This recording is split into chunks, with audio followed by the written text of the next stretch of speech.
여러분, 머릿속에 한번 그림을 그려보세요. 거대한 공룡, 그리고 저 멀리 보이는 까만 석유 시추 시설. 왠지 모르게 이 두 이미지가 되게 자연스럽게 연결되지 않나요? 오늘은 바로 이 지점에서 시작해볼까 합니다. 왜 우리 대부분은 석유가 공룡으로 만들어졌다고 그렇게 철석같이 믿게 됐을까요? 그리고 그 믿음 뒤에는 우리 뇌가 작동하는 아주 흥미로운 비밀이 숨어 있거든요. 자, 그럼 바로 한번 물어볼게요. 왜 이렇게나 많은 사람들이 석유하면 공룡을 떠올리는 걸까요? 아마 이 영상을 보시는 분들 중에서도 솔직히 불과 몇 분 전까지 당연히 공룡 아니었어? 라고 생각하셨던 분들 꽤 계실 거예요. 괜찮습니다. 그게 너무나 당연한 거니까요. 지금부터 그 이유를 우리가 함께 추적해 보겠습니다. 아마 모든 건 바로 이 이미지 한 장에서 시작됐을 겁니다. 어릴 때 읽었던 책이나 아니면 만화 영화 같은 데서 한 번쯤은 꼭 봤을 법한 그런 그림이죠. 한때 지구의 지배자였던 무시무시한 공룡, 그리고 현대 문명을 움직이는 검은 황금, 석유. 이 둘의 조합은요, 너무나 강력하고 또 극적이라서 우리 머릿속에 그냥 확 박혀버린 거예요. 그래서 정답부터 바로 말씀드릴게요. 석유가 공룡으로 만들어졌다는 그 믿음은 사실이 아닙니다. 네, 완전히 틀렸어요. 우리가 수십 년 동안 너무나 당연하게 생각해왔던 그 이야기는 그냥 정말 잘 만들어진 하나의 신화였던 거죠. 어떠세요? 좀 충격적인가요? 그럼 도대체 진짜 이야기는 뭘까요? 과학이 말해주는 진짜 이야기는 바로 이겁니다. 석유의 진짜 엄마는 공룡이 아니라 수억 년 전에 바다를 가득 채웠던 아주 작은 해양 생물들, 바로 플랑크톤과 조류예요. 더 놀라운 건 뭔지 아세요? 이 사실은 이미 19세기부터 과학자들은 다 알고 있었다는 겁니다. 그런데 도대체 왜 21세기를 사는 우리는 여전히 공룡을 떠올리고 있는 걸까요? 자, 이제부터가 진짜 재밌어지는 시점인데요.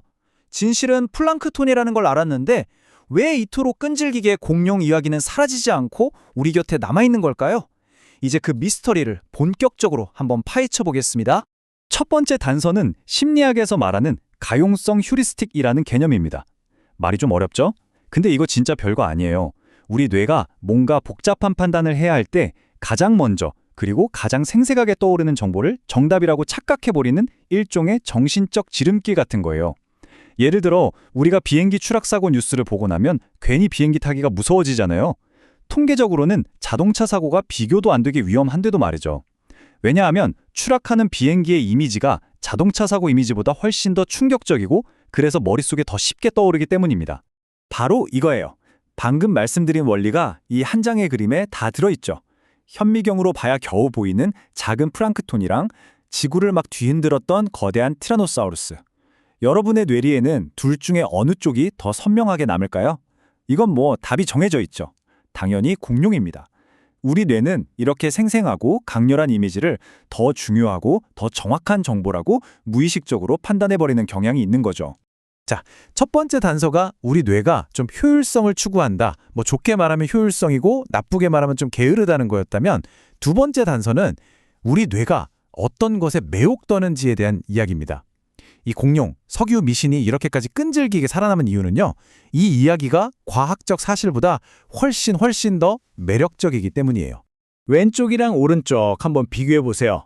왼쪽은 그냥 건조한 과학적 사실의 나열이에요. 미세 생물이 죽어서 압축됐다.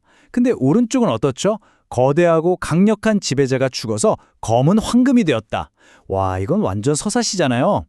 인간의 뇌는요, 이렇게 기승전결이 뚜렷하고 상상력을 자극하는 이야기를 단편적인 사실보다 훨씬 더 잘 기억하고 더 오래 간직하도록 만들어졌습니다. 그러니 게임이 안 되는 거죠. 오케이, 알겠습니다. 뇌가 생생한 걸 좋아하고 또 재미있는 이야기를 좋아한다. 근데요, 그래도 그렇지. 나중에 진실을 배우고 난 다음에는 생각을 바꾸면 되잖아요. 왜 우리는 이 오래된 생각을 그렇게 버리질 못하는 걸까요? 세 번째 단서는 바로 거기에 있습니다. 이게 마치 우리 머릿속에 벽돌집을 짓는 거랑 똑같아요. 어릴 때 석유는 공룡이야 라는 생각으로 아주 튼튼하게 벽돌집을 지어놨어요. 그런데 나중에 어른이 돼서 누가 와서 저기 사실 석유는 플랑크톤이래 하면서 새로운 벽돌을 하나 쓱 내미는 거죠. 그럼 우리는 그 새로운 벽돌을 받아서 기존의 집을 허물고 새로 짓는 게 아니라 어떻게든 기존의 집에 그 새 벽돌을 억지로 끼워 넣으려고 하거나 아니면 아예 무시해버립니다. 그만큼 처음 배운 생각이 강력한 심리적 벽을 만드는 거예요. 자, 이제 마지막 네 번째 단서입니다. 이게 어쩌면 제일 허무할 수도 있는데요. 이 모든 오해의 배경에 우리가 매일같이 쓰는 단어 자체가 있었다는 사실입니다. 바로 화석연료라는 이 용어에 엄청난 함정이 숨어 있었습니다. 이 생각의 흐름을 한번 따라가 보세요. 자, 우리가 화석연료라는 말을 딱 듣잖아요. 그럼 우리 뇌는 자연스럽게 그 중에서도 화석이라는 단어에 딱 꽂힙니다. 그럼 화석 하면 가장 먼저, 가장 대표적으로 떠오르는 이미지가 뭔가요? 그렇죠. 바로 공룡이죠. 이 과정이 너무나 자연스럽고 거의 자동적으로 일어나면서 화석연료는 공룡으로 만들어졌다는 잘못된 연결고리가 우리 머릿속에서 딱 하고 만들어져 버리는 겁니다. 자, 이렇게 4가지 단서들을 하나씩 따라와 보니까 이제 좀 그림이 그려지시죠? 흩어져 있던 퍼즐 조각들이 탁탁 맞춰지는 것 같지 않나요?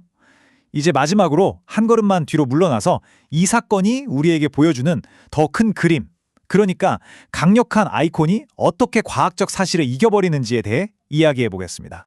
그러니까 결국 이 거대한 미신은 4개의 기둥이 딱 받치고 있었던 거예요. 우리 뇌가 쉽게 떠오르는 이미지를 더 믿어버리는 정신적 지름길, 건조한 사실보다는 극적인 서사를 훨씬 좋아하는 이야기의 힘, 그리고 한 번 박힌 생각은 절대 바꾸지 않으려는 오래된 생각의 완고함, 마지막으로 화석이라는 단어가 파놓은 언어의 함정까지 말이죠. 핵심은 바로 이겁니다. 이건 단순히 맞는 지식과 틀린 지식의 대결이 아니었던 거예요. 이건 과학적인 사실이 대중문화의 강력한 아이콘한테 어떻게 질 수 있는지를 보여주는 아주 대표적인 사례인 거죠. 진실이 뭐냐와는 상관없이 무엇이 더 기억하기 쉽고 무엇이 더 매력적이고 무엇이 더 상징적인지가 현실에서 우리의 믿음을 결정하는데 훨씬 더 큰 영향을 미친다는 겁니다. 자, 그럼 마지막으로 여러분께 질문 하나 던지면서 마무리할까 합니다. 오늘 우리가 살펴본 이 석유와 공룡 이야기처럼요. 혹시 여러분이 너무나 당연하게 사실이라고 믿고 있는 것들 중에도 실제 과학적 진실이 아니라 어떤 강력한 아이콘이나 이미지 혹은 너무나 매력적인 이야기 때문에 그렇게 믿게 된 것은 없을까요? 이건 비단 과학 분야뿐만 아니라 사회, 역사, 경제, 우리가 사는 세상 모든 분야에서 한 번쯤 생각해 볼 만한 문제가 아닐까 싶습니다.